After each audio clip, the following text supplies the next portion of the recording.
Tunisa.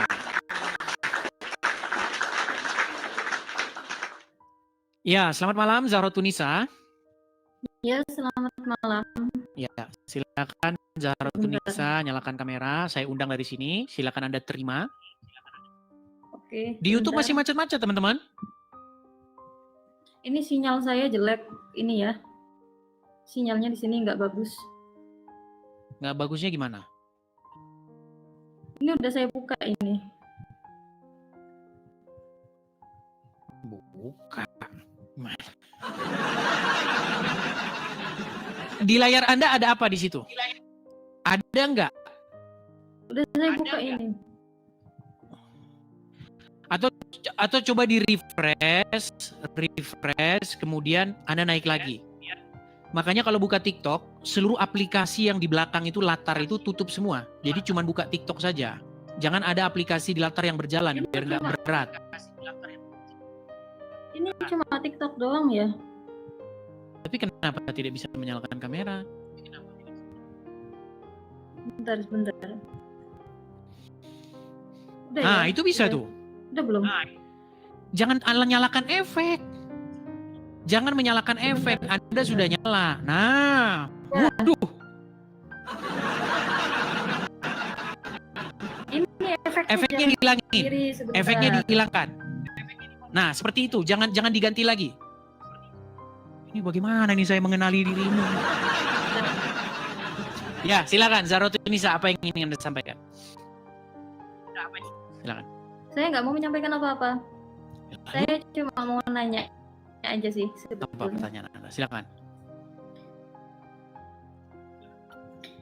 Saya cuma mau nanya, saya rasa sih kalau saya lihat ya, siapapun yang membicarakan tentang agama, entah itu Bang Zuma atau Ustadz Yusuf PI ataupun kamu gitu ya, Edis ya. Saya rasa masing-masing dari kalian sebetulnya ingin menyuarakan kebenaran begitu. Iya nggak sih? Benar nggak? Betul. Menurut pribadinya masing-masing. Menurut saya pribadi, kebenaran itu sesuatu yang hak. Sesuatu yang warnanya bening, 100 orang di dunia bilangnya itu warnanya hitam, ya tetap aja nyatanya itu bening gitu kan. Nggak perlu diperdebatkan. Air apa Makanya dulu? saya cuman pengen, kalau air putih ini ya benar warnanya bening.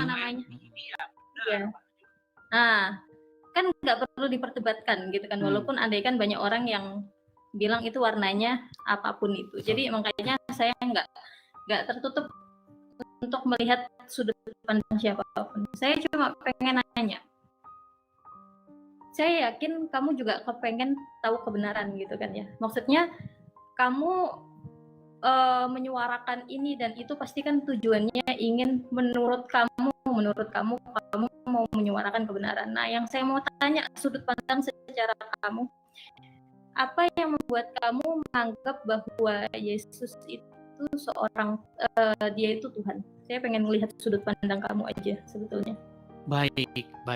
Kenapa? Baik. Jadi yang jadi masalah tuh begini. Kita ini punya definisi yang berbeda mengenai apa itu Tuhan. Karena di dalam Al-Quran maupun di dalam Bible tidak ada kata Tuhan. Setuju nggak Anda bahwa dalam Al-Quran? Nggak setuju. Oke, coba tunjukkan saya kata Tuhan di dalam Al-Quran. Saya tadi cuma ingin lihat sudut pandang Anda aja gitu. Iya, jadi saya itu gini, ketika saya mau menjelaskan, maka saya itu harus menjelaskan yang benar. Karena Anda tanya, apa yang membuat Anda yakin bahwa Yesus itu Tuhan? Yang Anda maksud Tuhan itu apa dulu?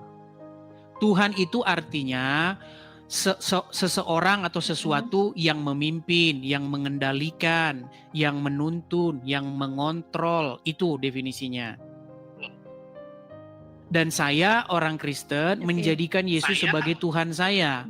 Supaya apa? Supaya saya menuju kepada jalan yang benar, hidup yang kekal. Seperti itu. Dan Anda pun Terus? sesungguhnya menjadikan Muhammad sebagai Tuhan Anda. Islam itu adalah orang-orang yang menjadikan Muhammad sebagai Tuhannya, sebagai orang yang mengendalikannya, sebagai orang yang mengontrolnya. Makanya Anda pakai pakaian begini kan karena Anda dikontrol oleh Muhammad. Karena Anda dikendalikan oleh Muhammad. Makanya Anda pakai pakaian begitu. Oke, jadi begini, kalau menurut pemahaman kamu bahwa Muhammad itu Tuhan dengan definisi yang kamu sebutkan tadi ya, dengan definisi kalau kamu menganggap Yesus itu sebagai Tuhan karena memang dia pengontrol atau sebagai apa lagi? Utusan, pengendali, sebagai orang pemimpin, pengendali, penguasa, pemimpin gitu ya. Yang sebetulnya menurut kami itu bukan sebutan roh, tapi lebih kepada kan? Oke, makanya saya bilang tadi dari awal, kalau kita mau bahas sesuatu, kita itu harus ngerti yang kita bahas itu apa. Bible atau Injil kami itu tidak ditulis dalam bahasa Indonesia. Yesus sebagai kurios kami. Apa itu kurios? Kurios itu kalau bahasa Jawanya itu Gusti kami. Gusti, paduka kami. Yaitu seseorang yang dia itu sebagai pemimpin pengendali hidup kami yang menjadi Gusti, menjadi Tuhan kami, menjadi Tuan, menjadi majikan kami. Yang kepadanya kami mengikut, kami patuh, tunduk. Seperti itu. Karena itulah jalan keselamatan di dalam Injil itu. Menjadikan Yesus sebagai Tuhannya. Nah sementara di dalam agama Islam, Anda diwajibkan untuk menundukkan diri, menaklukkan diri, taat patuh kepada seorang manusia yang bernama Muhammad. Betul? Nah makanya saya mau nanya. Perintah untuk taat, tunggu sebentar. Perintah untuk taat kepada Muhammad itu turunnya dari siapa? Saya mau nanya dulu. Menurut Muhammad, ini menurut Muhammad ya, kata Allah. Tapi ini kan kata Muhammad. Kamu ya. Iya. Oke, di dalam pandang kamu. Oke. Baik. Di dalam Al-Qur'an. Ini menurut pemahaman kamu gitu ya. Nampaknya dia delay, teman-teman. Tapi nggak apa-apa lah ya. Gini, di dalam hadis maupun di dalam Al-Qur'an, mengikuti Muhammad, takluk tunduk kepada Muhammad itu adalah perintah daripada Allah, kata Muhammad. Makanya Muhammad berkata, barang siapa yang taat kepadaku, sesungguhnya dia telah taat kepada Allah. Jadi, mentaati Muhammad, menaklukkan diri, menyerahkan diri dalam ketundukan dan kepatuhan kepada Muhammad adalah perintah daripada Allah. Karena tidak mungkin menundukkan diri kepada Allah, patuh sama Allah, kalau tidak menundukkan diri dan patuh sama Muhammad. Betul? Nah, di dalam kekristenan pun, ya, makanya setelah saya mengkaji agama Islam secara mendalam, sebenarnya Islam itu adalah sebuah copy paste dari agama Kristen. Cuman subjeknya berbeda. Subjeknya adalah Tuhan negeri Arab, Tuhan negeri Mekah, dan Muhammad. Dan Muhammad sebagai pelaksananya. Nah, di dalam agama Kristen sebenarnya tidak mungkin seseorang menaklukkan diri kepada Bapa di surga kalau tidak menaklukkan diri kepada firman-Nya. Nah, firman-Nya itu sudah turun ke dunia menjadi manusia. Namanya Yesus. Jadi menuhankan Yesus itu sejatinya adalah menuhankan Bapa di surga. Menundukkan diri kepada Bapa di surga itu harus menundukkan diri juga kepada Yesus, karena Yesus itu merupakan gambar daripada Bapa di surga.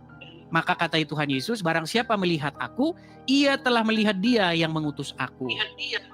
Jadi tidak mungkin menuhankan Bapa di surga kalau tidak menuhankan Yesus.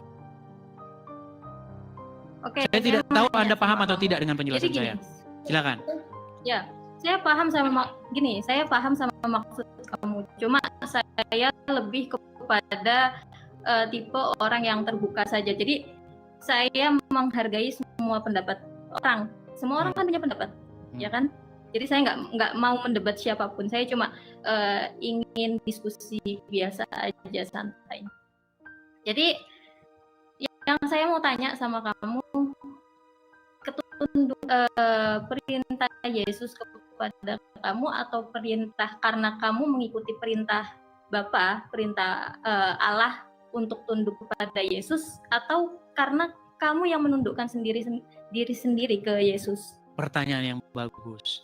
Baik, siapa yang menginginkan supaya kita taat patuh pada Tuhan Yesus? Tuhan Yesus sendiri dan juga Bapa di surga. Ketika Tuhan Yesus dibaptis di Sungai Yordan, ada suara dari surga yang berkata, inilah anakku yang kukasihi, kepadanya lah aku berkenan, dengarkanlah dia. Lalu Yesus juga berkata, barang siapa percaya kepadaku, ia akan melihat hidup yang kekal. Barang siapa percaya kepadaku, ia melakukan perintah-perintahku. Jadi kedua-duanya, baik Bapa di surga maupun Tuhan Yesus sendiri memerintahkan untuk mematuhinya. Oke, berarti kamu melakukan itu karena memang itu perintah Tuhan kepada Yesus, kemudian Yesus juga memerintahkan kepada yang diutus, ya betul. Kan? Paham? Betul, sepakat di sini ya. Nah, yang ingin saya sampaikan, yang ingin saya tanyakan, bukankah Allah atau Tuhan tidak dengan kalimat yang sama? Tidak benar. Nah ini kesalahannya. Inilah kesalahan orang Islam. Perhatikan. Jikalau seorang nabi berkata, gini. Tunggu sebentar. Jadi begini, ini kan kita sedang membahas sudut pandang. Namanya kita membahas sudut pandang, makanya saya tidak mengatakan kamu salah ataupun benar. Karena namanya sudut makanya pandang, saya katakan ini dalam sudut pandang saya. Gini. Oke, ketika kamu mengatakan juga saya mohon maaf untuk tidak pun juga saya untuk meminta tidak langsung menghakimi salah atau benar sudut pandang Islam, karena pun saya juga nggak menghakimi sudut pandang Anda gitu loh. Begini, kenapa saya katakan itu kan bebas siapapun. Oke, baik, biar saya bicara dulu. Kenapa saya katakan Anda keliru? Karena Anda mengatakan bahwa bukankah Tuhan memerintahkan untuk taat kepada nabi yang lain seperti Musa dan lain sebagainya? Tidak pernah ada. Yang diperintahkan oleh para nabi itu adalah supaya taat kepada firman Tuhan. Kalau ada nabi berkata, taatlah kepadaku, maka nabi tersebut telah duduk di kursi yang bukan kursinya dia. Nabi di dalam Bible tidak boleh nabi berkata begini, inilah perkataanku yang harus kau patuhi. Enggak pernah. Makanya nabi-nabi selalu datang dengan kata-kata begini, beginilah firman Tuhan, bahwasanya bla bla bla. Beginilah firman Tuhan, bla bla bla. Dia tidak pernah berkata, beginilah perkataanku. Jadi seorang nabi di dalam Bible itu adalah manusia biasa dan dia berbuat dosa juga. Musa berbuat kesalahan. Daud berbuat kesalahan. Semua nabi-nabi itu jatuh juga ke dalam dosa. Makanya tidak boleh nabi berkata, taatlah kepadaku. Tetapi nabi-nabi harus berkata, taatlah kepada firman Tuhan yang kusampaikan. Makanya kalau ada nabi ngomong patuhlah kamu kepadaku, dia sudah duduk di kursinya Tuhan. Dia telah mengambil kemuliaan Tuhan tersebut. Nah, di dalam Injil, Yesus bukan hanya sekedar nabi. Dia adalah sang firman itu sendiri. Firman Tuhan yang nuzul menjadi manusia. Makanya Yesus berkata, aku berkata kepadamu. Dia selalu berkata begitu. Di dalam bahasa Aramnya dia berkata amen, amen. Katanya, sesungguhnya, saya berkata kepadamu, bla bla bla bla bla bla. Makanya beda Yesus dengan nabi-nabi. Yesus memang seorang nabi juga, tetapi dia tidak sama dengan nabi-nabi yang lain. Begitu. Nah, sementara di dalam agama Islam, Muhammad berkata, perkataanku, Barang siapa yang taat kepadaku, dia taat kepada Allah. Jadi taat kepada Muhammad itu sama dengan taat kepada Allah. Nah, Muhammad itu sama. nah, Padahal ini Muhammad berbuat sebetulnya dosa. Ini satu hal. Iya, dengarkan saya sebentar. Silakan. Satu hal yang membuat menarik untuk saya. Jadi sejak dulu saya itu suka sekali baca ya. Jadi saya sering dulu ketika saya masih kecil, saya sempat membaca-baca Bible begitu. Dan itu cukup mengasah saya untuk berpikir lebih dalam begitu ya. Jadi yang satu kesalahpahaman yang saya dapatkan itu seperti ini, begini. Jadi ketika di Al-Quran itu Allah mengatakan, "Qul," katakanlah kepada Muhammad. Muhammad katakanlah, Muhammad bilang ke orang-orang, "Oh, siapa yang taat kepadamu, maka taat kepada Allah." Itu ada jeda, ada pembeda. Kalimat Allah kepada Muhammad untuk disampaikan kepada manusia itu ada kalimatnya beda, ada jedanya. Itulah kenapa ulama-ulama atau orang-orang yang alim untuk mempelajari atau memaknai Al-Quran, dia wajib harus menguasai ilmu bahasa Arab. Dia nggak bisa langsung memahami isi Al-Quran kalau dia nggak paham isi bahasa Arab, karena memang ada yang seperti itu. Qala sama qul aja artinya bisa beda begitu. Baik. Nah, Bisa mungkin ya sebentar ya. Jadi satu yang cukup membuat risau yang saya baca di kitab Bible adalah kalimat Allah sendiri, dengan Allah ketika memerintahkan Yesus untuk berkata kepada kepada umatnya, itu seperti tidak ada jeda atau tidak ada pemisah, sehingga menjadi rancu. Terkadang seolah-olah itu Yesus yang berkata, padahal bisa saja itu sebetulnya Allah berkata kepada Yesus untuk menyampaikan kepada manusia. Tapi ketika Bible itu sudah tidak ada lagi kalimat bahasa aslinya, sehingga itu sudah tidak diketahui lagi makna rujukannya kemana, ini bercampur menjadi rancu begitu. Nah, ini dua hal yang kemudian saya teliti dan saya gali. Saya nggak mengatakan saya hafal Bible ya, saya nggak mengatakan seperti itu, saya nggak hafal Bible. Cuma memang ada kerancuan yang saya temukan yang paling menonjol. Maka kalau ditanya kenapa kok Al-Quran itu ditulis dalam bahasa Arab dan untuk orang yang memahami tafsirnya atau menyampaikan tafsir Al-Quran itu wajib orang yang paham bahasa Arab, karena memang di dalam bahasa Arab sendiri itu maknanya bisa berbeda-beda.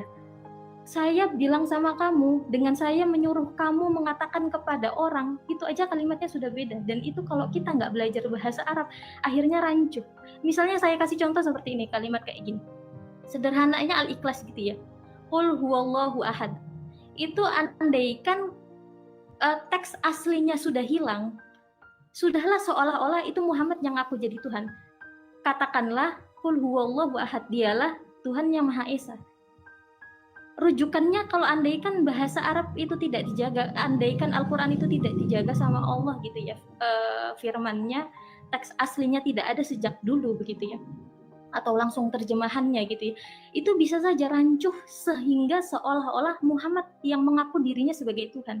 Dan itulah yang saya perhatikan, ada keunikan ini bisa nanti kan namanya kita sama-sama sedang namanya kita ini menginginkan kebenaran dan kebaikan pasti ya. Jadi saya mungkin barangkali bisa diteliti lagi begitu sama Anda begitu. Sebentar. Nah, itu ketika saya baca di Bible, jeda antara Tuhan berkata kepada Yesus untuk disampaikan kepada umat dengan Yesus berkata sendiri atas dirinya sendiri, rujukannya itu yang ada kerancuhan. Karena memang sudah tidak ada teks aslinya itu, tekstualnya itu. Nah, itulah kenapa memang maka itulah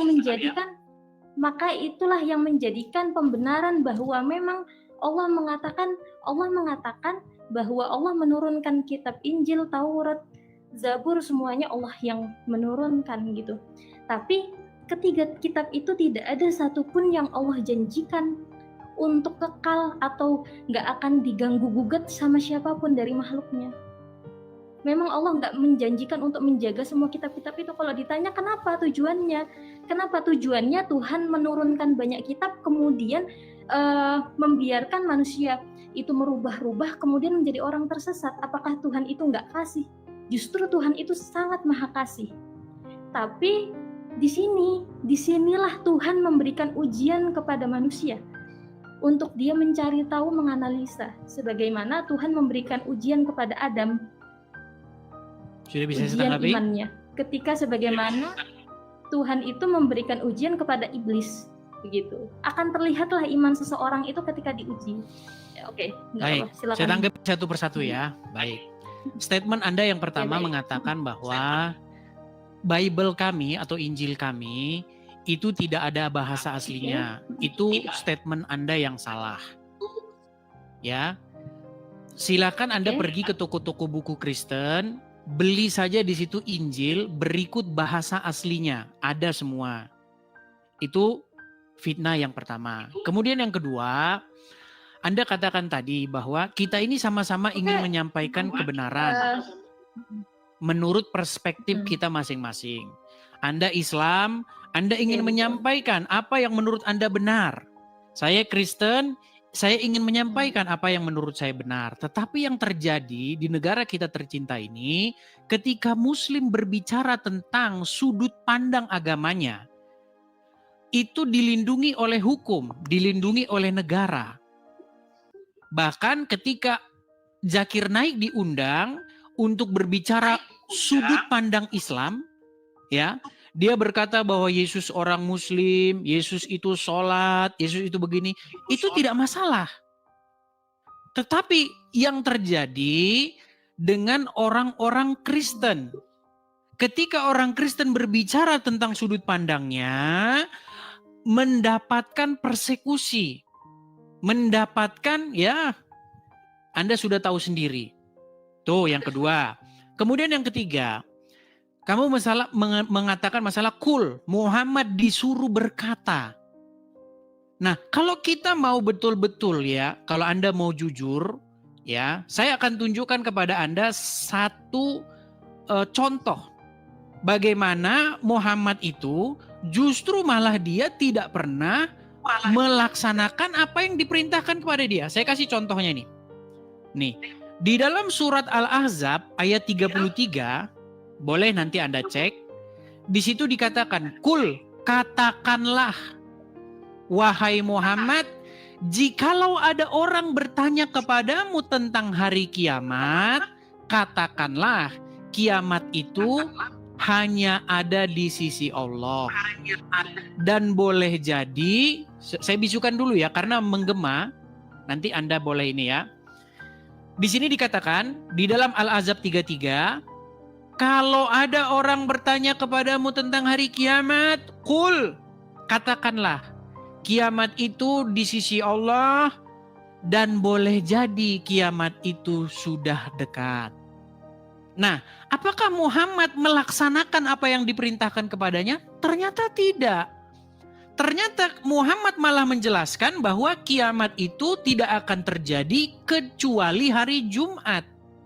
Nah, ini menjadi satu dari ratusan examples yang akan saya berikan kepada kamu, bahwasanya Muhammad tidak pernah mengatakan sesuatu yang diperintahkan kepadanya. Kemudian yang kedua, masalah seseorang itu harus paham bahasa Arab dulu untuk memahami Al-Quran. Dalam satu sisi saya setuju kepada Anda, tetapi sayang seribu sayang, sekalipun kita sudah paham bahasa Arab, sekalipun kita sudah fasih ahli berbahasa Arab, tidak mungkin kita akan mengerti isi Al-Quran. Contoh, satu ayat yang Anda ungkapkan tadi, di dalam surat Al-Ikhlas. Qul huwallahu ahad, Allahu somad. Apa somad itu? Sampai sekarang umat muslim tidak tahu apa itu somad kecuali ngarang bebas. Dan ada banyak sekali ayat-ayat di dalam Al-Quran, kosakata di dalam Al-Quran yang memang tidak bisa dipecahkan sekalipun orang tersebut udah kursus bahasa Arab 40 tahun. Makanya di dalam Al-Quran dikatakan, jikalau kamu ragu-ragu tentang apa yang kami wahyukan kepada kamu, maka tanyakanlah kepada orang-orang yang membaca kitab sebelummu. Itu yang ada di dalam Al-Quran. Al-Quran memerintahkan untuk bertanya kepada ahli kitab. Orang-orang yang membaca kitab sebelumnya, yakni Taurat dan Injil. Karena hanya itulah yang bisa memecahkan pertanyaan-pertanyaan di dalam Al-Quran. Coba, adakah umat muslim yang tahu apa itu Alif Lam Mim? Adakah orang muslim yang tahu apa itu Somad? Adakah orang muslim yang tahu ayat-ayat? Bahkan Al-Quran mengatakan bahwa di dalam Al-Quran tersebut terdapat ayat-ayat yang mutasyabihat, yang tidak seorang pun mengerti takwilnya. Begitu. Nah, kemudian yang kedua, yang terakhir nih, mengenai kata Allah. Inilah makanya saya bilang, tidak pernah ada kata Allah di dalam Injil, di dalam Taurat. Jadi yang orang Muslim, yang orang Islam ikuti Tuhan kan, itu adalah Tuhan negeri Mekah. Tuhan yang disembah oleh orang-orang Quraisy. Ketika Muhammad pertama kali mengaku sebagai nabi, dia ingin mengajak orang-orang Quraisy itu untuk berbakti kepada Tuhannya orang Yahudi dan Tuhannya orang Nasrani. Makanya kiblatnya pertama kali itu ke Yerusalem, ke Baitul Maqdis. Tidak pernah Muhammad mengajak berbakti kepada Tuhannya orang Quraisy. Bahkan Muhammad mengutuki, bahkan Muhammad mengatakan mereka itu penyembah berhala. Lalu ternyata di pertengahan jalan Muhammad ditolak oleh orang-orang Yahudi. Sehingga Muhammad membalikkan kiblatnya karena dia tidak dapat dukungan dari orang-orang Yahudi. Dia balikkan kiblatnya ke kiblat para penyembah berhala di Ka'bah. Sehingga Muhammad dan umat muslim sampai sekarang mereka menyembah Allah, Tuhan negeri Mekah. Ketahuilah bahwa Tuhannya Musa, Daud, dan nabi-nabi sebelumnya di dalam Injil bukan Allah. Tetapi Yod-He-Vav-He. Makanya kalau kami baca itu Yahweh seperti itu. Atau Yehova. Makanya ada istilah haleluya. Nah ternyata Al-Quran masih meninggalkan bekas-bekas itu yang belum hilang.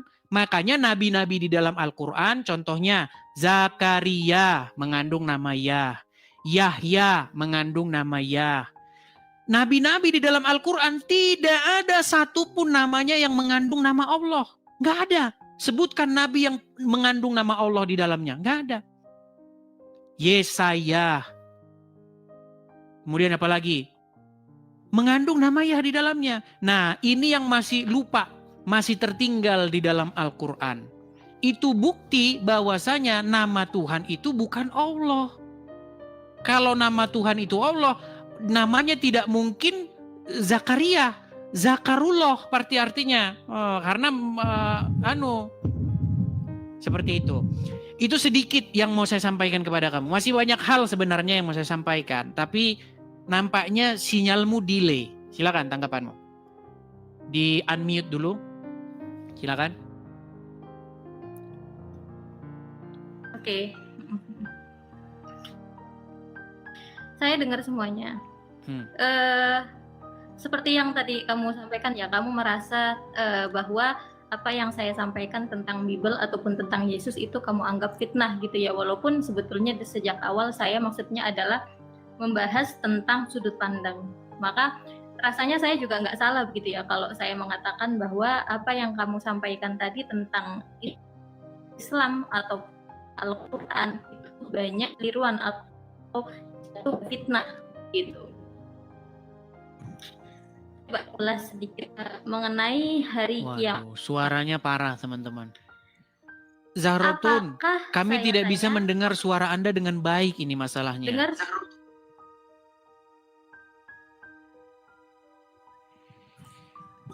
Coba Zahrotun, bisakah Anda dengan sinyal yang bagus coba? Karena suara Anda itu putus-putus. Udah kedengeran belum? Coba silakan. Yang tadi udah kedengeran belum? Apa perlu untuk saya ulang? Coba ulangi lagi. Sebetulnya begini ya, karena yang sejak awal tadi saya bilang bahwa saya hanya ingin melihat sudut pandang satu sama lain tanpa menyalahkan siapapun begitu kan, karena bukan ingin mendebat atau bagaimana, bukan ingin bertengkar begitu ya, tapi lebih kepada ingin melihat sudut pandang kebenaran. Cuma karena tadi Anda sempat menyebutkan bahwa apa yang saya sampaikan tentang Bible ataupun tentang Yesus Anda anggap sebagai fitnah karena menurut Anda saya tidak begitu memahami tentang Yesus ataupun tentang Bible begitu ya. Jadi saya rasa saya juga layak dan pantas untuk mengatakan bahwa apa yang tadi Anda sampaikan tentang Al-Qur'an ataupun tentang Muhammad ataupun tentang Islam pun juga banyak kesalahpahaman atau bisa saya kita katakan kasih sebagai contoh tadi. fitnah sebetulnya. Kita kasih contohnya. Betul tidak bahwa Muhammad diperintahkan untuk mengatakan kalau ada orang yang bertanya tentang hari kiamat, harus dia jawab katakanlah kiamat itu hanya di sisi Allah. Nah itu ingin saya bahas sebelumnya sebentar. Tentang yang hari kiamat tadi, saya ingin tanya kepada Anda, adakah satu kalimat yang keluar dari Nabi Muhammad yang mengatakan bahwa detik, menit, atau jamnya kapan secara pasti? Ada? Hari dikatakan yaum. Yaum itu artinya hari. Yaum itu artinya hari. Ya, betul. Yaum hari. Tapi adakah secara spesifik mengenai tanggal, jam, waktu, detiknya apakah ada dikatakan? Iya, yang jelas kan Jumat.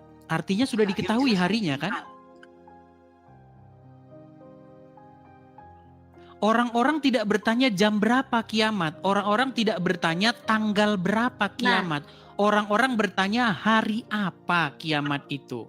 Makanya di dalam Al-Quran, katakanlah kiamat itu hanya di sisi Allah. Tidak ada yang mengetahuinya. Itu kan yang diperintahkan oleh Al-Quran kepada Muhammad, betul? Tetapi ternyata Muhammad malah berkata dalam sebuah hadis, kiamat tidak mungkin terjadi kecuali hari Jumat, betul? Nah, ini ingin saya jelaskan sedikit. Silakan. Sebentar ya. Saya ingin menjelaskan. Di kalimat innama atau hanya di sisi Allah, innama itu menunjukkan ada kalimat illah.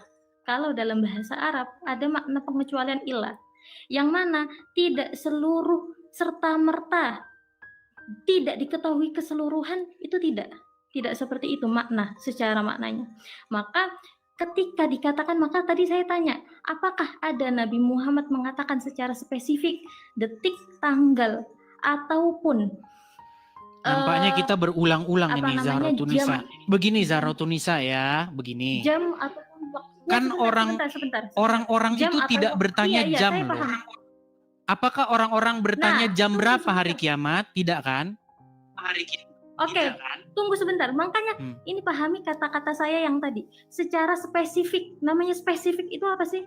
Spesifik itu lebih secara dalam lagi. Nah, kecuali orang-orang juga tidak bertanya secara spesifik detail jamnya, tanggalnya. Orang-orang tidak tanya itu. Orang-orang bertanya tentang hari apa kiamat itu akan terjadi, betul? Atau coba dulu lah dibaca dulu surat Al-Ahzab 63. Coba baca dulu surat Al-Ahzab 63. Bunyinya bagaimana?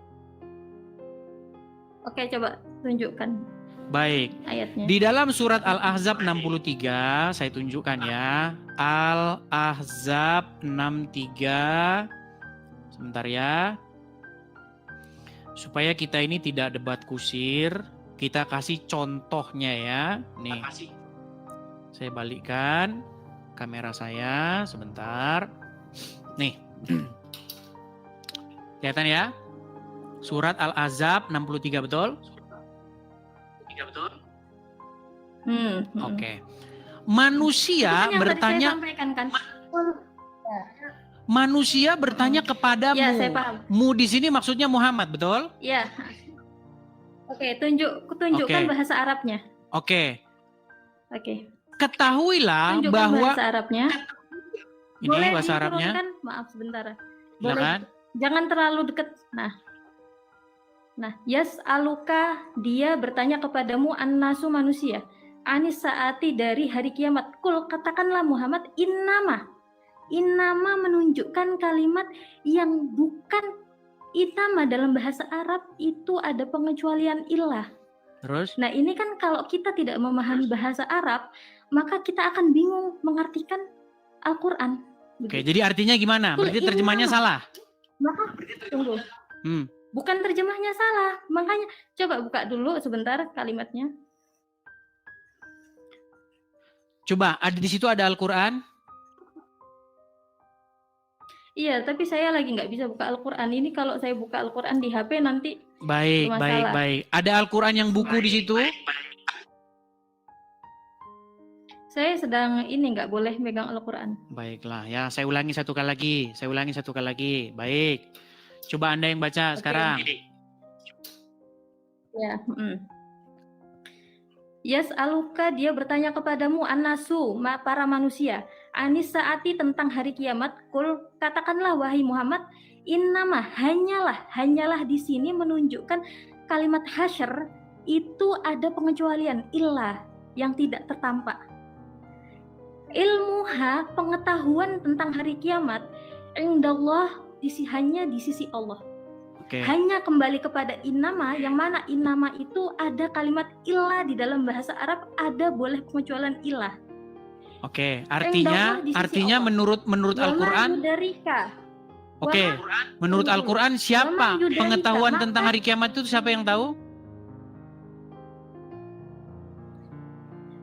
Kan tadi saya sudah mengatakan, kul, katakanlah Muhammad, innama kalimat hasyr hanyalah di sini itu bisa ada pengecualian ilah, menyimpan kata ilah.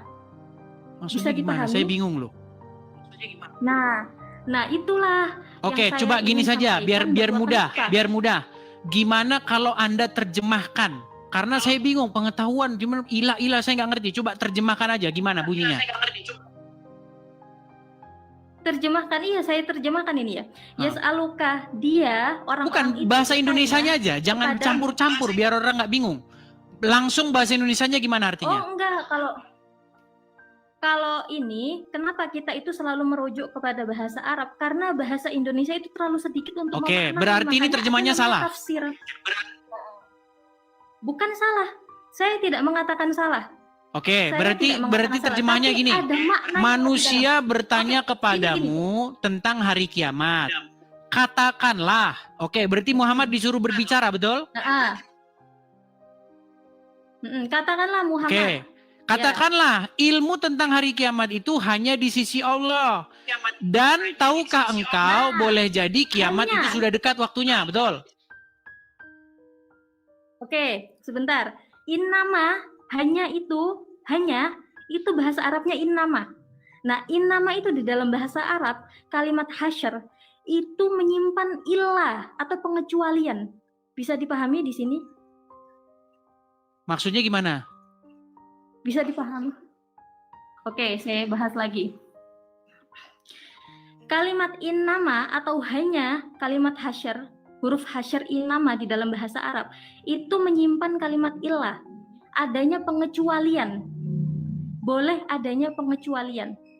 Maka Allah mengatakan di sini, kul, Muhammad katakanlah, innama indallah, hanya di sisi Allah, hanya, tidak serta merta bahwa Nabi Muhammad tidak diberikan sama Allah sedikit pun pengetahuan, tidak. Karena Allah hanya mengatakan innama. Oke, yang disuruhkan Muhammad suruh bicara apa?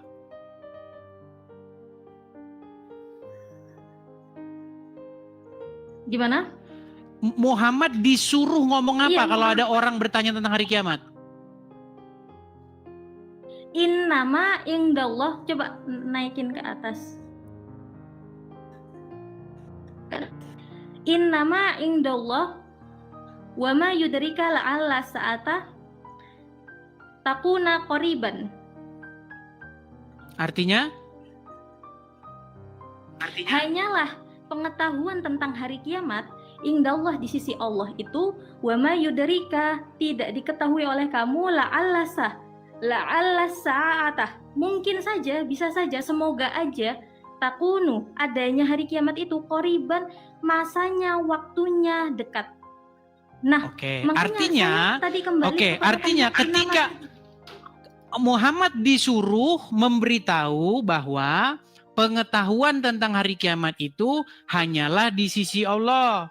Dan boleh jadi, mungkin saja. Kalau Allah kan memang biasa ngomong dalam Al-Quran itu bisa jadi, mungkin, mudah-mudahan gitu. Artinya kemungkinan saja kiamat itu sudah dekat. Itu yang diperintahkan oleh Allah supaya Muhammad mengatakannya, betul? Betul atau tidak? Iya. Oke. Ternyata di dalam sebuah hadis, bukan itu yang disampaikan oleh Muhammad. Bukan itu.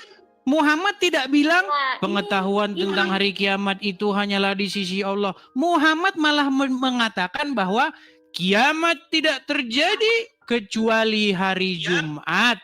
Makanya umat muslim sekarang mereka sudah tahu kiamat itu hari Jumat. Artinya hari Senin, Selasa, Rabu, Kamis, Sabtu, Minggu bikin dosa tidak masalah. Karena tidak mungkin hari itu akan terjadi hari kiamat. Betul. Ini yang bisa saya katakan bahwa kamu telah memfitnah Islam atau memfitnah Al-Quran. Karena sudut pandang yang kamu gunakan itu benar-benar tidak dibenarkan. Oke, saya kasih tunjukkan. Tadi yang saya sebutkan mengenai innama saja kan agak bingung kan? Agak bingung. Saya kasih gambarnya ya, biar Anda paham ya. Saya kasih gambarnya. Oke, saya balikan dulu gambarnya, badan saya, biar Anda bisa paham. Silakan Anda jawab. Saya bisukan, silakan Anda jawab. Tadi saya sampaikan. Oke.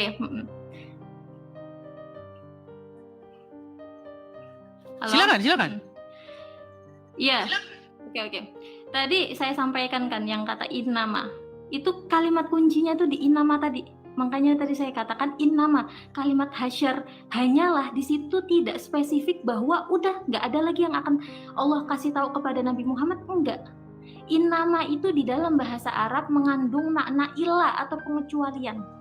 Itulah kenapa untuk memahami tafsir Al-Quran, para ulama wajib memiliki sekitar begitu banyak, diantaranya bisa 20 lebih disiplin bidang ilmu.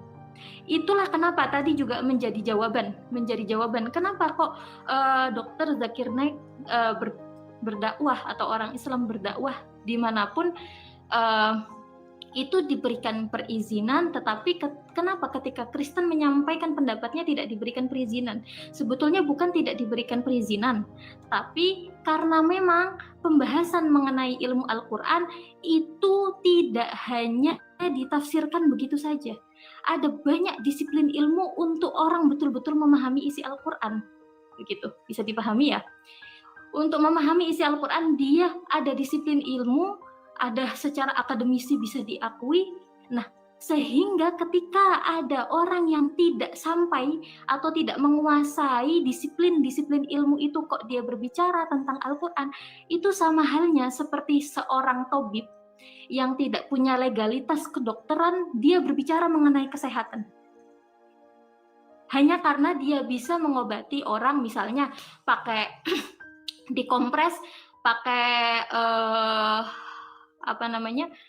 pakai kain dikompres, ternyata sembuh. Akhirnya dia anggap semua penyakit yang panas bisa dia sembuhkan pakai kain, gitu kan. Nah, ketika dia mengemukakan di depan orang banyak tentang keahliannya itu, jelas akan dicekal oleh orang banyak. Siapa yang mencekal? Para dokter yang sudah memiliki legalitas disiplin ilmu itu. Begitu juga di dalam keislaman. Kenapa? Orang yang berbicara tentang Al-Quran atau tentang Islam ketika dia tidak memiliki beberapa banyak disiplin ilmu di dalam Islam, dia dicekal atau tidak diperbolehkan. Bukan karena untuk tunduk kepada Al-Quran, tapi dia bukan tempatnya, dia tidak memiliki legalitas tentang itu. Begitu, bisa dipahami ya? Itu ada kaitannya tadi yang tentang Dr. Zakir Naik, kenapa nih? Sebentar. Ada kaitannya dengan Dr. Zakir Naik, kenapa diperbolehkan itu. Kedua, yang ketiga tadi mengenai as-somat yang kamu katakan di surat Al-Ikhlas tidak ada artinya, tidak ada maknanya begitu ya. Kalau kamu mencari di dalam Al-Quran kalimat di kamus bahasa Arab al-somat, tentu kamu nggak akan ketemu artinya. Karena al-somat itu sudah perpindahan wazan, perpindahan kalimat atau bahasa. Nah, ini kan kalau orang awam akan bingung. Saya yakin kamu akan merasa agak bingung atau Apa Apa arti maksudnya somad? begitu kan? Itulah kenapa. Apa arti somad? Nah, al-as-somadu ini ada kaitannya ini. Al-as-somadu itu kaitannya adalah berbicara tentang sifat Allah yang maha. Bukan, artinya, Bergantung. definisinya Tempat. somad itu apa?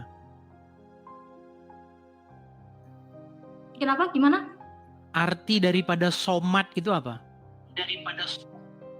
Nah, ini as-somadu itu kalimat sifatnya Allah, sifatnya Allah yang mengandung arti makna yang maha menggantung.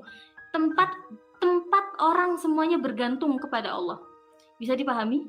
Arti somad artinya gantung. Jadi kalau tidak ada maknanya, bukan sifat bisa dipahami sifat. Oke, saya kasih gambaran. Bukan, seperti ini. bahasa Oke, bahasa saya kasih Indonesianya gambaran somad seperti ini. apa? Kan makanya tadi saya bilang, ini kamu pahami dulu ya bahasa saya ya, kalimat saya. Di dalam bahasa Arab ada namanya perpindahan wazan, perpindahan kalimat. Bisa dipahami? Ada namanya perpindahan kalimat. Nah, ketika kalimat itu berubah menjadi isim sifat, ada alif lam di situ. Itu maknanya sudah beda. Jadi kalau makanya tadi saya bilang, kenapa Allah kok menurunkan Al-Quran terakhir itu dalam bahasa Arab, bukan bahasa yang lain-lain. Karena memang di bahasa Arab itu punya keistimewaan menyimpan begitu banyak. Satu kalimat di dalam bahasa Arab itu punya banyak gudang makna. Itu kenapa Al-Quran diturunkan dalam bahasa Arab. Karena maknanya sangat luas. Yang sampai di dalam bahasa Indonesia sendiri tidak bisa mencangkup maknanya yang ada di dalam Oh, Al-Quran. berarti artinya di karang-karang sendiri. Bukan dikarang sendiri. Saya kasih paham, saya kasih perumpamaan seperti ini. Kamu tahu bahasa Jawa? Bahasa Jawa itu ada yang misalnya kamu gitu ya. Baik, Kamu kalau saya kepada tanggapi dulu orang sedikit yang- ya. Sedikit saya tanggapi. Biasa, iya, sebentar. Ya, sebentar. Kamu kalau bahasa sama sepantaran itu sampean, ke yang lebih tua jenengan. Apakah artinya beda? Enggak, artinya enggak beda. Baik. Tapi kenapa maknanya di dalam bahasa Jawa Baik. bisa berbeda mengenai rasanya? Nah, itulah di dalam bahasa Arab. Itu yang saya maksud. Oke, Apakah dua dulu ya. bahasa Saya Jawa tanggapi mengarang? dua dulu Enggak, boleh? Bukan mengarang. Baik, Sebentar, kenapa saya katakan Saya mengarang? ini sedikit mengenai asoma tadi belum selesai. Oke, sebentar. Oh, silakan. Mengenai sifat Allah. Nah, mengenai sifat Allah. Nah, satu hal yang ingin saya sampaikan juga kepada Anda begitu. Mengenai sifat Allah. Kalau memang yang tadi ingin saya sampaikan, kalau tadi Anda bahwa menuhankan Yesus itu adalah atas dasar perintah dari Tuhan atau perintah dari Yesus itu sendiri. Artinya kan apa yang Anda lakukan adalah bentuk pengabdian kepada Tuhan juga, kepada Allah juga. Gitu ya? Bukan, Nah, kami yang tidak ingin pernah saya mengabdi kepada tanyakan, Allah. Allah itu sebetulnya- Tuhan negeri Mekah. Enggak. Allah. Oke, kamu mengatakan Allah. Oke. Allah itu tidak merujuk kepada Allah. Oke, berarti tidak merujuk kepada Allah menurut kamu ya? Bukan menurut Oke, saya. menurut kamu Bahkan tidak Allah itu tidak ada hubungannya dengan Allah negeri Mekah. Allah itu Oke, hanyalah tunggu sebuah sebentar. terjemahan yang digunakan untuk menerjemahkan kata Theos atau Elohim di dalam di dalam Bible Perjanjian Lama maupun Perjanjian Baru. Tapi itu tidak merujuk sama sekali kepada Allahnya Tuhannya negeri orang Islam, Tuhannya negeri Mekah. Nah, ini saya tanggapi dulu satu-satu nih, biar nggak lama-lama. Tadi kan saya sudah bicara, kasih Yang Anda, tadi sebetulnya, saya sudah kasih ya, Anda karena bicara kalau 5 menit ditanggapi nih. Satu persatu sebetulnya kan, iya tadi gini sebentar. Sebetulnya tadi yang mengenai, saya udah ngejelasin ya yang tadi mengenai inama ya. Sebetulnya banyak sih yang tadi saya mau tanggapi, tapi kayaknya waktunya menurut kamu udah habis, jadi nggak apa-apa. Oke, saya tanggapi dulu. Bukan habis waktunya. Kalau kebanyakan juga saya nanggapinya agak bingung. Baik, saya bisukan dulu ya karena menggema, sinyalmu kurang bagus. Gini, ketika kamu mengatakan bahwasanya, oh kalau Zakir naik, nih saya kasih contoh ya. Kalau Zakir naik berbicara tentang agama Islam, Kristen, ya karena dia ada literasinya. Dia ada ini, ada ilmu dan lain sebagainya. Nah, ini yang saya bilang kebenaran yang sifatnya subjektif dan ditentukan oleh umat muslim sendiri. Saya cuma bermaksud kepada kamu begini ya, Zahratun Nisa. Kamu berpandangan bahwa saya ini orangnya terbuka. Saya menerima masukan dari orang lain. Sementara di detik yang sama, kamu mengingkari statementmu itu sendiri. Kalau memang kamu berbicara seperti itu, seharusnya orang-orang Kristen pun punya sudut pandang yang sama. Masa kamu bilang, oh kalau Zakir Naik bahas agama Kristen boleh, karena dia kan punya dasar-dasar pengetahuan, begini dan lain sebagainya. Sementara kalau Kristen nggak boleh bahas Islam, karena kalian harus nggak boleh ini, kalian harus paham ilmu nahu sorob, balaghah, mantek, nahu sarbal dan lain sebagainya. Ini juga sebenarnya klaim-klaim subjektif, sebenarnya bukan itu. Kenapa Islam boleh bahas Kristen? Karena mayoritas. Karena penegak-penegak hukumnya banyak yang Islam. Karena petinggi-petinggi negara banyak yang Islam. Ya jadi boleh. Bukan karena Zakir Naiknya pinter atau dia punya bidang atau sertifikat untuk membahas agama Kristen. Dia punya ilmu bidang apa di dalam teologi Kristen? Pernah nggak dia sekolah teologi? Nggak pernah. Pernah nggak dia mengenyam pendidikan kekristenan? Nggak pernah. Tetapi dia boleh bahas agama Kristen. Nah, kenapa yang Kristen tidak boleh seperti itu? Kalaupun nih kamu bersikeras bahwa membahas agama Islam harus paham nahu sorob, mantik, balaghah, bayan, paham bahasa Arab. Saya cuma mau bilang begini, Zahratun Nisa. Di dalam Al-Quran tidak pernah ada cara untuk memahami Al-Quran harus baca kitab tafsir, harus paham nahu sorob, balaghah, mantik, nggak pernah ada. Bahkan saya katakan, kalau ada orang Islam yang bisa membuktikan kepada saya cara memahami Al-Quran adalah dengan belajar buku-buku tafsir, saya terjun dari Monas. Cara memahami Al-Quran, kata Allah, belajar sama ahli kitab. Jika kamu ragu-ragu tentang apa yang kami wahyukan kepada kamu, maka tanyakanlah kepada orang-orang yang membaca kitab sebelummu. Itu kata Al-Quran. Nggak pernah Allah ngomong, maka belajarlah sama Ibnu Katsir. Nggak ada. Kemudian yang kedua, masalah somad. Apa arti somad? Kamu katakan somad itu artinya tempat bergantung. Inilah saya katakan bahwa kamu di sini memfitnah dan mengarang. Para ulama sendiri itu tidak sepakat dengan arti kata somat. Satu bilang A, satu bilang B, satu bilang C. Nih, saya kasih tunjuk. Apa pengertian somat? Lihat ya, ini sumber-sumbermu sendiri nih saya katakan. Ibnu Faris, ini Ibnu Faris nih. Kenapa kalau memang somat itu bahasa Arab kok harus ngomong Ibnu Faris berkata? Makanya saya bilang sebenarnya di dalam Al-Quran itu ada bahasa-bahasa yang nggak jelas. Kalau memang somat itu bahasa Arab, tidak mungkin ada begini, Ibnu Faris berkata. Contoh misalnya ketika kita baca koran, kita beli koran Sindo tadi pagi, kita baca Joko Widodo membangun jalan tol. Menurut Udin membangun adalah ini. Menurut Joko membangun, enggak, karena membangun itu udah jelas kata-kata bahasa Indonesia. Nah ini Ibnu Faris menjelaskan bahwa asal kata ini menunjukkan dua makna. Salah satunya adalah al-qusdu, tujuan. Artinya orang-orang dinamakan dengan ini adalah pemimpin yang dituju dalam semua jurusan. Kemudian Ibnu Faris berkata, Allah yang maha agung kemuliaannya. As-somad, dialah orang yang dituju. Nih, terus Al-Fairus, abadi, menjelaskan bahwa termasuk makna as-somad secara bahasa adalah asyait, pemimpin. Ibnu Madzur menyebutkan makna as-somad adalah yang dituju. Kemudian Ibnu Atsir berkata as-somad artinya asyait, penguasa. Ini semua nggak ada yang setuju kalian. Satu bilang A, satu bilang B, satu bilang C. Gitu loh. Nah sekarang saya mau tanya nih sama kamu. Ketika kamu membaca Al-Quran, pernah nggak kamu menemukan kata-kata mutasyabihat? Coba dibuka saja mikrofonnya, biar kita interaktifnya tidak terlalu ini. Coba dibuka saja dulu mikrofonmu, unmute dulu.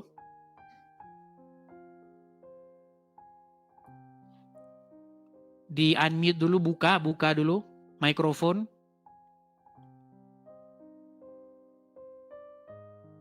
Bisa nggak menghidupkan mikrofon? Oke. Oke.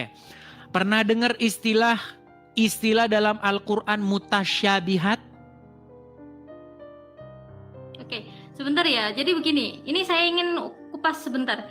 Jadi ketika kamu tadi bilang kan, saya terbuka secara pemikiran atau secara pandangan, tapi ketika kamu bertanya tentang kenapa Zakir Naik, itu kan sebuah ungkapan pertanyaan. Nah, ketika saya menjelaskan, bukan berarti saya menutup akses. Bisa dipahami ya di sini. Bukan, kamu kan mengatakan bahwa kalau Zakir Naik boleh, tapi kalau orang Kristen bahas Islam nggak boleh. Alasannya karena tidak punya bidangnya, betul? Ini saya sampaikan sebentar. Bukan Zakir Naiknya. Ini bukan soal Zakir Naik. Kalau Zakir Naik kan objeknya, bukan Zakir Naiknya. Siapapun orang yang menguasai tentang ilmu Al-Quran. Jadi masalahnya Zakir Naik bukan bahas Al-Quran, Zahratun. Zakir Naik itu kan membahas Bible, betul? Oke. Kalau orang Islam bahas Bible boleh kan?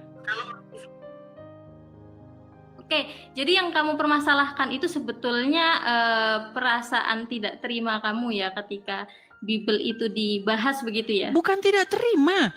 Yang saya tidak terima adalah kenapa Muslim boleh bahas Bible, Kristen nggak boleh bahas Quran. Kalau Islam bahas Bible, sama polisi dikawal. Nah, bahas-bahas aja itu Bible. Sementara kalau Kristen bahas Al-Quran, polisi mengawal juga, tapi dikawal masuk penjara. Kan itu yang terjadi di negara ini. Kamu bisa pahami ya yang tadi saya sampaikan. Perbedaan antara tabib yang tidak memiliki legalitas dengan seorang dokter yang sudah memiliki apakah legalitas. Zakir Naik memiliki legalitas untuk membahas Bible? Kenapa? Oke, tunggu sebentar. Kenapa orang Kristen tidak diperbolehkan? Bukan tidak diperbolehkan untuk membahas isi Al-Quran. Di garis bawahi ya, bukan tidak diperbolehkan. Tapi ketika dia membahas Al-Quran tidak sesuai dengan bahasanya, dengan isi Al-Quran itu sendiri, itu yang menjadikan seperti orang tidak sesuai itu dalam sudut pandangnya siapa? Nah, ini yang tadi kamu tanyakan, apakah di dalam Al-Quran itu ada pembahasan mengenai kalau mau paham Al-Quran, pelajari ilmu nahwu, sorof, mantik, dan segala macamnya. Justru Allah mengatakan suruh manusia itu bertanya kepada ahli kitab. Benar kata-kata kamu tadi seperti Memang itu? Ayatnya berbunyi seperti itu. Tanyakanlah kepada orang-orang yang membaca kitab sebelummu. Nah, ini ingin saya sampaikan seperti ini. Kenapa harus menguasai ilmu mantik? Kenapa harus menguasai? Siapa sih yang dimaksud ahli kitab di dalam Al-Quran itu? Orang-orang yang membaca Taurat dan Injil. Nah, sekarang saya tanya, apa ya yang mana yang disebut Injil itu yang mana? Injil itu adalah yang ada di tangannya orang-orang Kristen. Nah, kalau kamu memahami seperti itu salah. Ya sudah, kalau gitu mana Injilnya? Nah, saya kasih tahu, kenapa Bible yang kamu pegang itu tidak kita sepakati? Oke, saya terima. Jangan diulang. Kamu mengatakan bahwa apa yang ada di tangan kami itu bukan Injil. Pertanyaannya, mana Injilnya kalau begitu?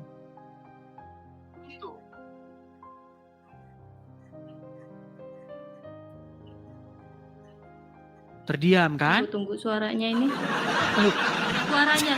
Jangan pura-pura tidak dengar. Kamu kan bilang, kamu salah. Yang dimaksud Injil bukanlah yang ada di tanganmu itu. Matius, Markus, Lukas, Yohanes. Bukan itu. Nah, oke lah, bukan itu. Mana Injilnya? Mana Injilnya? Sekarang saya mau nanya sama kamu. Injil yang menurut kamu imani itu mana? Yang ada di tangan kami, Matius, Markus, Lukas, Yohanes. Sekarang kalau memang bukan itu yang kamu maksud Injil, mana Injil yang kamu maksud? Oke, sekarang saya mau nanya sama kamu seperti ini. Kamu berarti merujuk kepada Al-Quran ya? Kenapa harus ahli kitab? harus kepada ahli kitab Bukan ke untuk situ memahami dulu, Al-Quran ini Zaharatun dan Nisa ini. begini. Sekarang Al-Quran ya, mengatakan, sebentar. jikalau kamu ragu-ragu Bagaimana tentang kemudian apa yang diwahyukan kepada kamu, tanyakanlah kepada orang-orang yang membaca kitab sebelum kamu. Sebelum Muhammad itu ada orang-orang yang membaca kitab kan? Yaitu kitab Taurat, kitab Injil. Nah, lalu kamu bilang, bukan itu yang di tangan, bukan itu Injil yang saya maksud. Mana kalau begitu, kalau bukan itu? gimana? Kalau kamu Suaranya mengatakan putus-putus. bahwa yang di tangan kami ini bukan Injil yang dimaksudkan oleh Al-Quran, apakah Al-Quran sedang merujuk kepada Injil hayalan? Dengarkan saya mau sampaikan sama kamu. Sebelum Nabi Muhammad itu diutus sempurna, Al-Quran itu diturunkan, kamu tahu siapa yang mempercayai kenabiannya Muhammad terlebih dahulu? Kamu tahu? Menurut Siapa? literatur agama Islam, yang percaya bahkan yang mengangkat Muhammad sebagai nabi itu adalah Warokah bin Naufal. Oke, terus? Nah, menurut Warokah bin Naufal, kata dia bahwa tanda kenabian itu adalah berupa tompel di punggung seseorang. Makanya, Nah, ini tompel, ini sebentar. Sebetulnya banyak sekali kalimat yang sebetulnya salah. Saya katakan salah ya yang kamu maknai, tapi saya nggak jelaskan di sini gitu karena kalau saya jelaskan juga pasti kamu akan bingung. Oke, gitu. menurut Warokah bin sekali. Naufal tanda kenabian Jadi itu saya nggak apa? menjelaskan. Menurut Warokah bin Oke, Naufal, apa yang tanda tadi- kenabian yang terdapat dalam Taurat dan Injil itu apa? Apa? Menurut Warokah bin Naufal, tanda kenabian itu adalah berupa di sini ada sebuah tompel. Terus? Sementara di Quran, di dalam Taurat atau Injil manapun tidak pernah ada tanda kenabian berupa tompel. Makanya saya bilang Warokah itu tiada lain tiada bukan karang-karangannya orang Islam sendiri. Kalau memang oke, apakah kita sedang berbicara mengenai Taurat dan Injil yang eksis, yang ada? Gini, kita sedang membicarakan Taurat dan Injil yang halu atau yang ada? Oke, tunggu sebentar. Kamu ketika membahas mengenai kembali kepada ahli kitab kan berarti kamu rujukannya kepada Al-Quran ya? Rujukan kamu berarti Al-Quran. Tapi bagaimana dengan Al-Quran yang mengatakan Allah bukan salah satu di antara tiga? Dan itu kenapa tidak pernah dijadikan Baik. Masalahnya begini, masalahnya Al-Quran itu adalah sekumpulan kitab kita, sekumpulan ayat-ayat yang berisi ide-ide atau gagasan-gagasan dari banyak agama.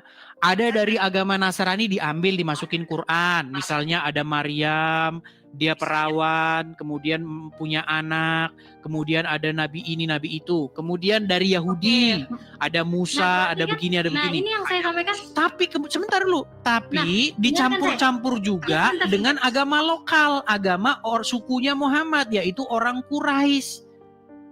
Nah, makanya tidak semua isi di dalam Al-Quran itu adalah kebenaran. Tetapi ada isinya yang dicomot-comot, yang diambil-ambil dari kitab agama lain. Nah, itulah yang saya bilangkan kepada kamu sekarang. Nah, mengenai Allah tidak salah satu dari yang ketiga, Salisun Salasa itu, mengenai Allah itu bukan satu daripada yang tiga, itu merujuk kepada agama orang-orang Quraisy. Bahwasanya Allah itu bukanlah termasuk daripada Al-Lata dan Al-Uzza dan Al-Manat. Itu mengkritik agama orang-orang Quraisy. Nah, di sini ya, saya jelaskan dulu. Ini ketika saya mau menjelaskan ini kamu nyekal terus begitu. Coba silakan. Sampai terlalu banyak penjelasan. Sebentar. Sampai udah terlalu banyak penjelasan yang terlewat, saya sampai lupa apa aja tadi yang mau saya jelasin begitu kan. Karena dicekal-cekal terus begitu. Yang ingin saya sampaikan, apa yang kamu pahami mengenai Al-Quran yang berupa asumsi pribadi, begitu loh, asumsi pribadi. Hal itulah yang menjadikan kenapa pembahasan mengenai Kristen untuk mengomentari Al-Quran, kamu mengatakan bahwa itu adalah campuran kitab-kitab orang terdahulu dan segala macamnya seperti itu dan seperti ini begitu. Itulah kenapa tidak diperkenankan untuk orang yang tidak memahami isi Al-Qur'an secara Nah, dalam, ini yang saya dia bilang, mengatakan ini yang saya katakan subjektif. sebentar. Ketika saya mengatakan isi Al-Qur'an, Sebentar. kemudian kamu tidak bisa Belum. menjawabnya, lalu kamu katakan, makanya orang Kristen nggak boleh bahas Quran. Ini kan jawaban putus asa. Kamu tidak memberikan jawaban, tetapi kamu malah curhat, orang Kristen nggak boleh bahas Islam karena nggak paham nausorob, nggak paham balaghah, nggak paham mantik. Ini kan jawaban-jawaban yang nggak menjawab esensi pertanyaan. Inilah sejak awal saya sudah mengatakan kepada kamu, kita secara terbuka berbicara secara damai dan ini dan itu. Nah, ketika saya ingin menjelaskan kamu cekal. Oke, silakan coba. Apa maksudnya kamu, Allah bukan salah satu dari yang tiga? Ketika saya Silakan. mau menjelaskan, nah, tunggu sebentar. Begitu banyak nih, kayak tadi ketika saya menjelaskan tentang bahasa Arab, ilmu mantik ini dan itu belum selesai begitu kan. Saya paham kamu tidak bingung memahami itu gitu kan. Bukan saya tidak paham, Zahrotunisa. Kamu sendiri menjelaskan penjelasan yang berbeda dengan ulama kamu. Mengenai kata as-somad tadi saja, kamu bilang tempat bergantung. Sementara di dalam penjelasan yang lain bukan tempat bergantung, tetapi tempat tujuan. Kan udah beda. Begini. Nih, saya kasih tahu ya sama kamu ya. Yang tadi ketika saya maknain nama itu saya jelaskan seperti kamu. Yang tadi saya kalimat. Oke, sekarang kembali, jangan ngulang lagi aja. Sekarang begini. Apa maksudnya Allah bukan salah satu dari yang tiga? Coba jelaskan kepada saya. Itulah kenapa. Sebentar. Ini terlalu banyak gitu. Sebentar. Ini terlalu banyak. Kan yang tadi pertama kali saya mau sampaikan kepada kamu itu saya mau banyak tanya sama kamu tentang sudut pandang kamu gitu. Sampai terlalu banyak yang kamu pertanyakan ketika saya menjelaskan, kemudian kamu mengatakan saya curhat ini dan itu. Akhirnya saya di sini langsung Iya, Zahrotunisa, masalahnya begini, kamu tidak menjawab pertanyaan, kamu malah mengatakan inilah makanya orang Kristen tidak boleh bahas Quran. Kan bukan jawaban, itu kan bukan jawaban. Sebentar. Saya mengatakan sebentar.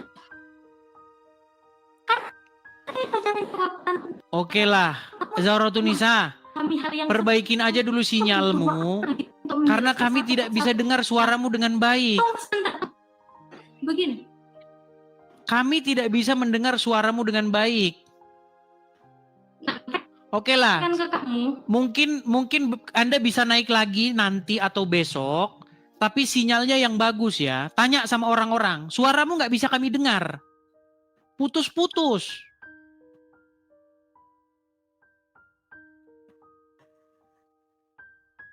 Oke lah, macet-macet. Oke, Anissa, Zahrotunisa saya turunkan dulu ya, maaf ya. Nanti kita bisa lanjut lagi.